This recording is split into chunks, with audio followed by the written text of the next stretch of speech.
En pleine semaine du développement durable, cette démarche quasi unique en France d'un architecte sur sa péniche amarrée à Triel-sur-Seine, Pascal Brunet-Laurin, met en avant ces petites éoliennes. Il y en a 2 comme celle-ci sur le bateau. Et par rapport à ses grandes sœurs, plus grandes, plus bruyantes, elles ont un atout indéniable, leur esthétisme. Comparé à une grosse éolienne comme on en voit aujourd'hui dans le paysage français, on a l'aspect esthétique et design de ce produit qui permet de produire de l'énergie en local, de façon individuelle. Elle est intégrée au paysage, au végétal.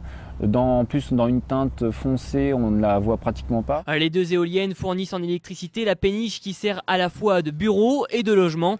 Entre 1500 et 2500 kWh chaque année sont distribués, mais c'est sa taille, environ 1,10 m, et sa composition, la fibre de carbone, qui font la différence. Grâce à cela, plus de nuisances sonores. Avec ce genre de système, on n'a plus du tout de nuisances sonores, on est sur des très basses vitesses, elles se mettent en route à 3,3 m/s et elles se coupent à 12 m/s, donc on n'a pas les problèmes de nuisances, de sifflement, de bruit de pales comme avec des grosses éoliennes.